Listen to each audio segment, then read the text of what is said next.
Hello everyone, welcome to Wizard Educational Institute. As always, we are going to discuss some important current affairs topics. Today, we are going to have a look at these four topics. Number one is about World Bank report on India's growth. Number two, about Amir Khusro, also known as the Parrot of India. Next, textile and apparel industry and in India. And lastly, about Kailash Satyarthi, Nobel laureate. তেখেতৰ এটা আত্মজীৱনী ওলাইছে সেই আত্মজীৱনীখনৰ নাম কি হে আমি লাষ্টত চাম আজি প্ৰথম টপিকটো হৈছে about World Bank report recently World Bank এটা ৰিপৰ্ট দিছে টাইটেল ইন্ডিয়া কান্ট্ৰি ইকোনমিক মেমোৰেন্ডাম তাত কৈছে যে India needs to accelerate reforms to reach high income status by 2047 বৰ্তমান আমি মিডল ইনকাম স্ট্যাটাসত আছো middle income status So if we want to move to high income status, we need to make a lot of reforms. Accelerated reforms. It talks about accelerated reforms. Not only that, but also implementation. That is what this report basically talks about. Ami next slide details of sai asu ki report tut ullekh kora ase.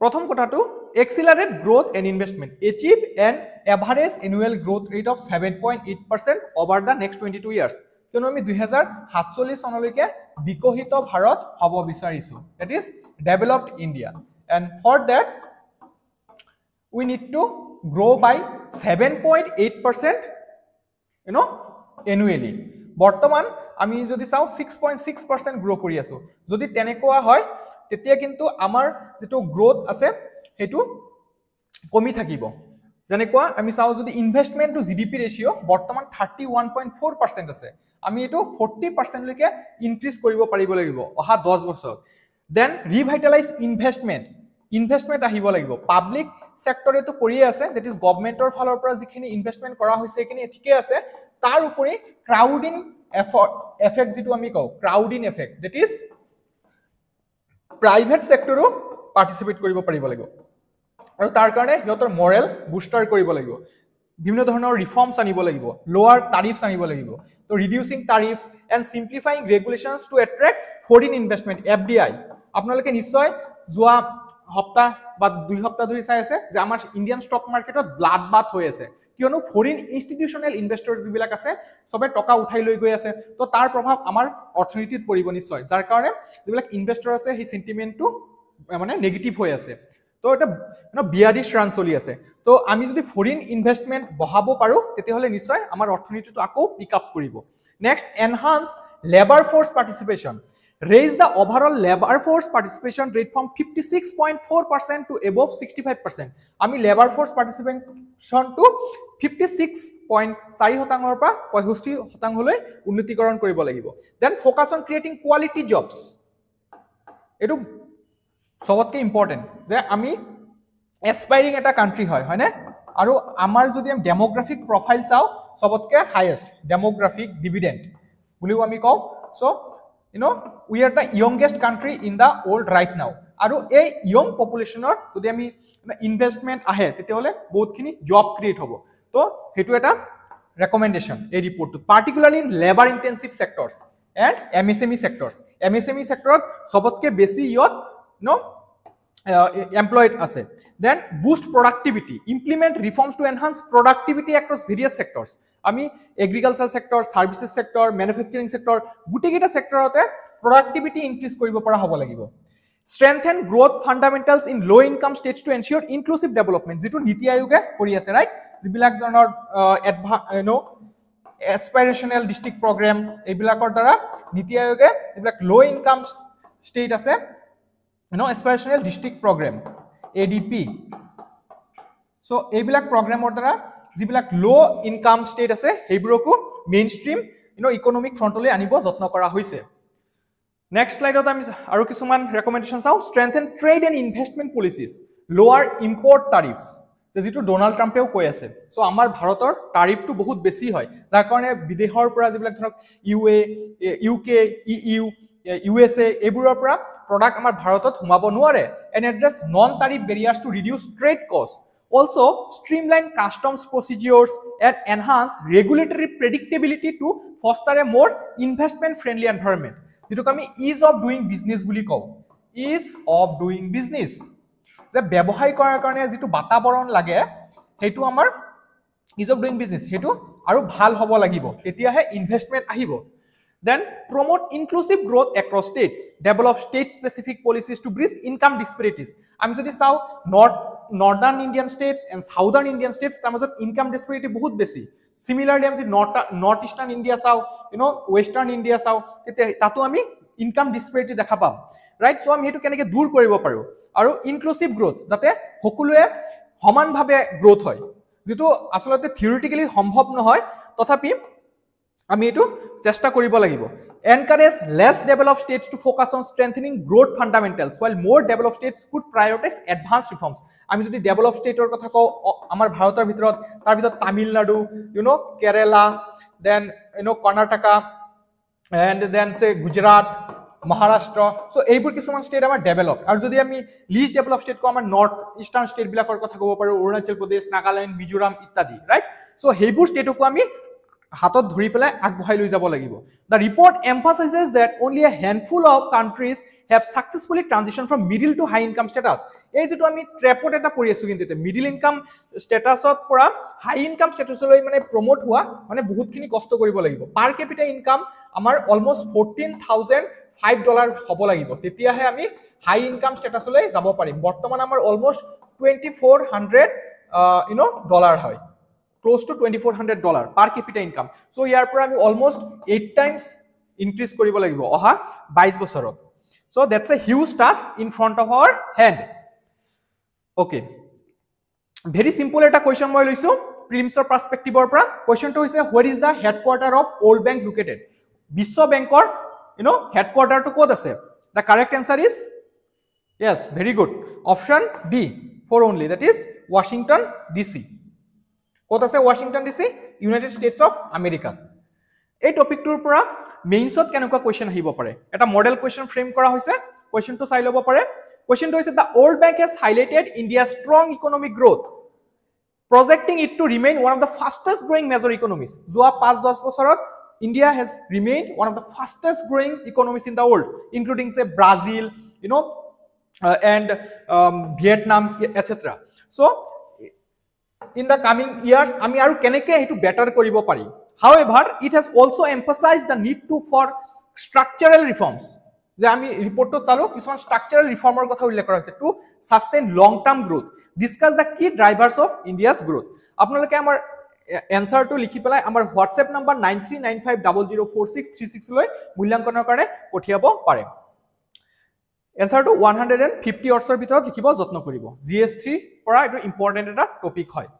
Next topic is about legacy of Khusro, Amir Khusro, that is musical flag bearer of Sufism's pluralistic tradition. Indian Express of explained history section of the যেটো আমাৰ GS1 পেপাৰত important. GS1 ত কি থাকে আমাৰ history, art and culture. So দুটা ক্ষেত্ৰৰ পৰা এই টপিকটো ইম্পৰ্টেন্ট. আমি নেক্সট স্লাইডত চাব গৈ আছো কিয় আমি আমিৰ খুসৰোৰ বিষয়ে জানিব লাগে, হিয়তৰ অৱদান কি কি হয়.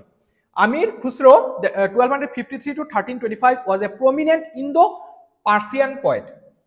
তেখেতৰ ফ্যামিলি পাৰ্চিয়া দেশৰ পৰা আহিছিলে. Musician and scholar whose contributions have left an indelible mark on the cultural landscape of the Indian subcontinent. Born in Patiali, India, Patiali, UP the same. He served in the courts of several Delhi Sultanate rulers and was a devoted disciple of Sufi saint Nizamuddin Auliya. So তেখেতৰ শিষ্য আছিল Nizamuddin আউলিয়াৰ.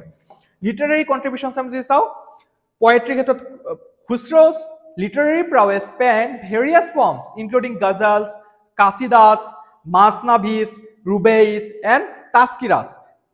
He primarily composed in Persian but also incorporated Hindabi. Hindabi is a precursor to Hindi and Urdu language. Eto eta language hoy Hindabi.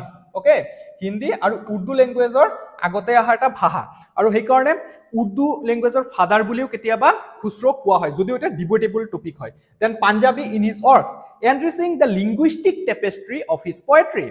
His poetry often reflected themes of mysticism, love, and devotion. Language ডেভেলপমেন্টৰ ক্ষেত্ৰত যদি চাও he played a pivotal role in the evolution of Hindustani language referring to as Hindavi যেটো Hindustani language এটা তেও develop কৰিছিল এটো হৈছে হিন্দাবী His works are among the earliest recorded instances of this linguistic blend influencing the development of modern Hindi and Urdu. তো আপোনালোকে মনত ৰাখিব এই কাৰণে উৰ্দুৰ ফাদাৰ বুলিও কেতিয়াবা কোৱা হয় Amir Khusro musical innovations musical সেক্টৰত বহুতখিনি ইনোভেশন তেখেতে কৰিছিলে তাৰ পিছত এটা হৈছে qawwali Khusro is credited with pioneering qawwali a devotional music from that combines Persian, Arabic, Turkic and Indian musical traditions. So, এই কাৱালিত Parsi, Arabic, Turkic আৰু Indian musical tradition মানে সংমিশ্ৰণ হৈ আছে. This genre remains a significant aspect of Sufi worship in the region. Then Tarana and Tribad. He introduced the Tarana style. So, musical কিছুমান ঘৰানা থাকে তাৰ এটা style আছে Tarana style. Characterized by the use of melodic syllables without meaning and triviat, a musical composition building, Persian and Indian elements, showcasing his innovative approach to music. So, এনেকুৱা ধৰণৰ innovative approach তেখেতে ৰাখিছিলে. Sitar, Khusro is believed to have invented the sitar.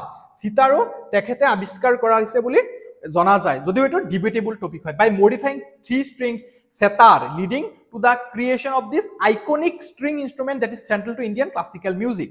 Then cultural impact সাংস্কৃতিক প্ৰভাৱ কি হয় তেখেতৰ কাৰ্যকলাপবোৰৰ Khusro's works have had a lasting influence on South Asian culture particularly in literature and music. His compositions are still performed and celebrated reflecting the rich tapestry of cultural and linguistic exchanges in medieval India. আমি যদি মধ্য ভাৰতীয়ৰ যুগটো চাও তেতিয়া বহুতখিনি আদান প্ৰদান হৈছে আমি চাইছো পাৰ্সিয়ান কালচাৰ আমাৰ ভাৰতীয় সংস্কৃতিৰ লগত মিলিত হৈছে এৰাবিক কালচাৰ আমাৰ ভাৰতীয় সংস্কৃতিৰ লগত মিলিত হৈছে তেনেকৈ টাৰ্কিক কালচাৰ আমাৰ ভাৰতৰ লগত মিলিত হৈছে so there is a synergy. He is often referred to as the parrot of India. Tuti i Hind. তেখেতক ভাৰতৰ ভাটৌ বুলি জনা যায় Amir Khusro's legacy as a poet, musician and cultural icon continues to be celebrated, underscoring his role in shaping the artistic and literary heritage of the Indian subcontinent. Prelims এই টপিকটোৰ পৰা কেনেকুৱা question আহিব পাৰে এটা মডেল কোৱেশ্চন লোৱা হৈছে কোৱেশ্চনটো চাওকচোন Amir Khusro, a prominent figure in medieval Indian history, is often credited with several cultural contributions. Which of the following statements about him are correct? Number 1 statement, he is considered the father of Urdu literature. Yes, he is considered as the father of Urdu literature because he invented the Hindi language, the language that is precursor to Hindi and Urdu. Then he was a courtier in the courts of multiple Delhi Sultanate rulers, including Alauddin Khilji and Muhammad bin Tughlaq. Yes, that is also correct. The Delhi Sultanate period tekhete bibhinno dhoroner enekwa Muhammad bin Tughlaq, Alauddin Khilji, Jalaluddin Khilji ইত্যাদিৰ দৰে তেখেতৰ কোৰ্টত মানে poet আছিল Khusro is known for composing works in Persian and Arabic only. No, this statement is not true. আপোনালোকে মনত ৰাখিব এইবিলাক extreme statement থাকে only বেছিভাগ wrong থাকে He is credited with the invention of sitar and tabla. Yes, although this is debatable. So যেহেতু আমাৰ অপচনত 1 to 4 আছে তো মই এটো টিক কৰিম B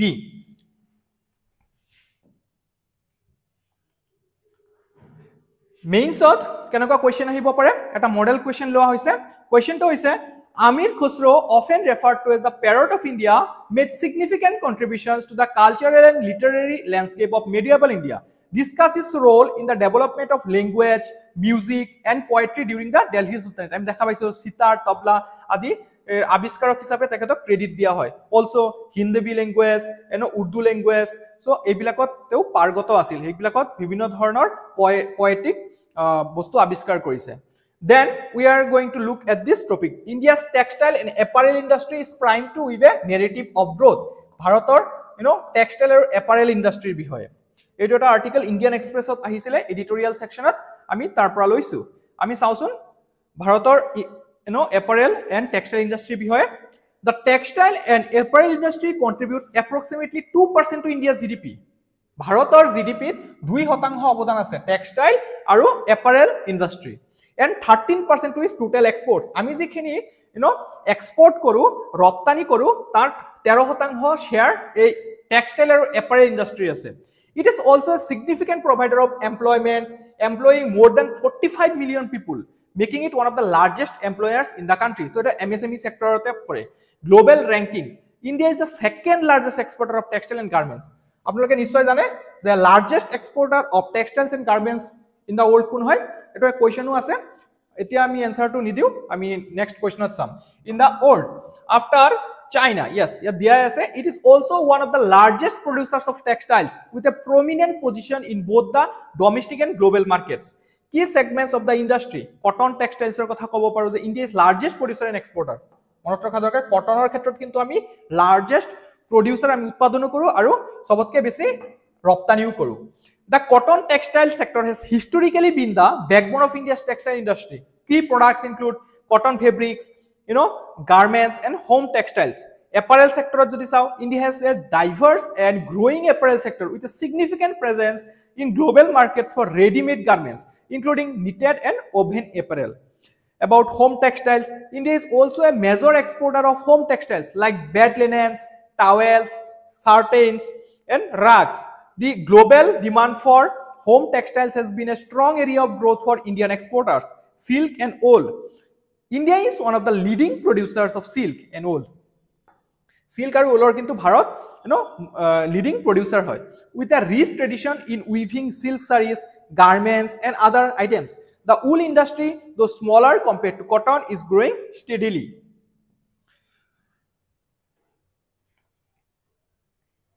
আমি এতিয়া চাও ভাৰত চৰকাৰে কি ইনিশিয়েটিভ লৈছে আৰু তাৰ প্ৰভাৱ কি পৰিছে যে textile policy The government of India has introduced several initiatives such as the National Textile Policy, NTP, Textile Industry Development Scheme, that is TIDS, Technology Upgradation Fund Scheme to boost the sector's growth. Then Atmanirbhar Bharat Abhijan, যেটো corona প্যান্ডেমিকৰ সময়ত launch কৰা হৈছিল. The Self-Reliant India campaign aims to reduce dependence on imports and boost domestic manufacturing, including the textile and apparel sector. Then PLI scheme, 14টা সেক্টৰৰ কাৰণে 1.97 trillion rupees or এটা scheme হয় এটো trillion rupees. So total 14টা sector আছে ইয়াত. Okay, scheme for textiles launched in 2021 seeks to increase manufacturing in the sector and attract foreign investment.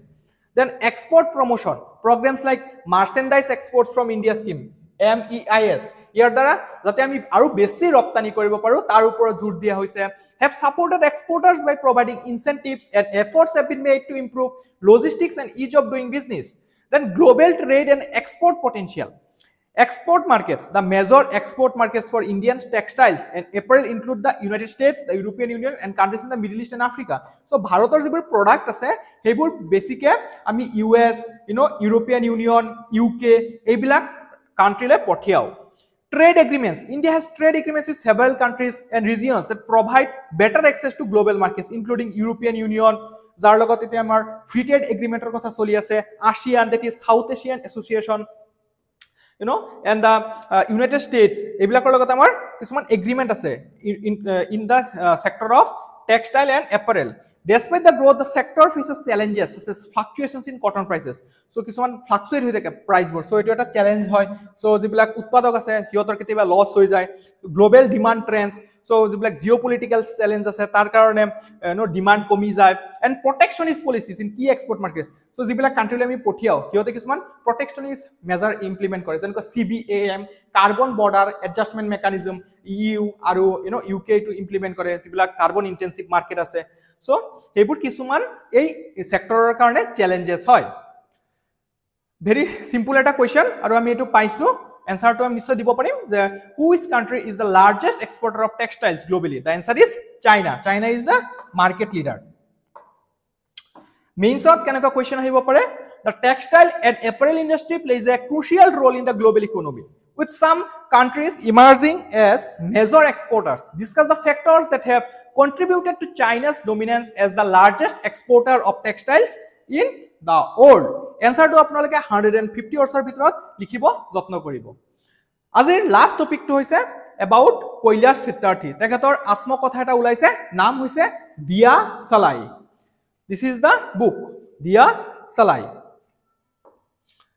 তেখেতৰ বিষয়ে আমি অলপ জানো তেখেতে নোবেল প্ৰাইজ লাভ কৰিছিলে শান্তিৰ নোবেল প্ৰাইজ পাইছিলে তেখেতৰ কি অৱদান আছে এক্টিভিষ্ট হিচাপে আমি এই স্লাইডটো চাম Kailash Satyarthi is an Indian child rights activist who is best known for his work in advocating against child labor and trafficking. Child labor and trafficking er বিৰুদ্ধে মাত মাতা এজন এক্টিভিষ্ট হয় তেখেত. He was awarded the Nobel Peace Prize in 2014 2014 চনত শান্তিৰ Nobel বঁটাৰে সন্মানিত কৰা হৈছিল. Sharing the honor with Malala Yousafzai পাকিস্তানৰ হয়. তো একে দুজনে 2014 চনৰ নোবেল বঁটাটো শেয়াৰ কৰিছিল for their struggle against the suppression of children and young people and for the right of all children to education. Satyarthi has been a tireless campaigner for children's rights, particularly focusing on ending child labor.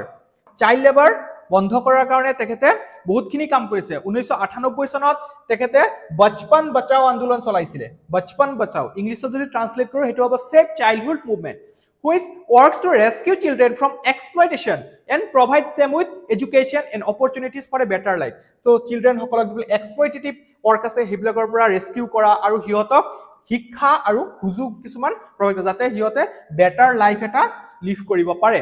He also helped to establish the global march against child labor in 1998, a worldwide movement. তেখেতে global march against child labor to establish কৰিছিলে that raised awareness of child labor and worked towards its abolition. কেনেকে child labor abolish কৰিব পৰা যায় হেয়াও কাম কৰিছিলে এই ক্ষেত্ৰত. Through his efforts, thousands of children have been rescued from hazardous work environments and have been provided education and a chance to rebuild their lives. His contributions have had a significant impact on child welfare both in India and globally, and he continues to be a prominent advocate on child's rights. তেখেতে লিখা কিছুমান বুকৰ ওপৰত কোৱেশ্চনটো মই লৈছো. কোৱেশ্চনটো কি হৈছে যে Kailash Satyarthi, a Nobel Peace Prize laureate, has authored several works focusing on child rights and education. Which of the following books were written by Kailash Satyarthi? Number 1, The Road to Freedom, Every Child Counts, Children of the World, Bachpan Bachao Andolan, and Diya Salai. The correct answer is yes. The correct answer is option A, 1, 2, and 5. This is correct. The Road to Freedom. Number 2, Every Child Counts, and Diya Salai. So this is the recent book. Atma Kotha hoy ekhon. So this is the book. Prelims ami eneka dhৰণৰ এটা question expect কৰিব পাৰো. মেইনছৰ কাৰণে আমি এটো prepare কৰিব লাগে যে activist সকলে কেনেকুৱা ৰোল প্লে কৰে. কোৱেশ্চনটো চাকচোন. Activists have played a crucial role in shaping social, political, and economic landscapes around the world. Discuss the role of social activists in bringing about significant changes in society with special reference to their impact on human rights, environmental issues, and governance. তো আমি বিভিন্ন ধৰণৰ এক্টিভিষ্টৰ কথা উল্লেখ কৰিব পাৰো যেনে Greta থাৰ্নবাৰ্গ, Malala Yousafzai, Kailash Satyarthi আদিৰ দৰে কিছুমান এক্টিভিষ্টৰ উদাহৰণ দি পেলাই আমি এনসাৰটো লিখিব পাৰিম. আপোনালোকে এনসাৰটো লিখি পেলাই আমাৰ হোৱাটছএপ নম্বৰলৈ পঠিয়াব পাৰে. সো আজি মই এইকেইটা টপিকে ডিসকাস কৰিলো. অবশেষত মই এটা কোটৰ দ্বাৰা সেশনটো শেষ কৰিম যে কোটটো হৈছে কম্পেশন ইজ দ্য কি টু আন্ডাৰষ্টেণ্ডিং. আমি সহানুভূতি জাগাব লাগে, আমি সহানুভূতি মানে অনুভৱ কৰিব লাগে. মানুহ এজন কেনেকুৱা সমস্যাৰ মাজেৰে গৈ আছে সেইটো আমি বুজিব পৰা হ'ব লাগে. সেইটো এটা লিডাৰশ্বিপ কোৱালিটি. সো আমি সকলোৱে কম্পেশন যিটো গুণ সেইটো ডেভেলপ কৰিব লাগে. Thank U.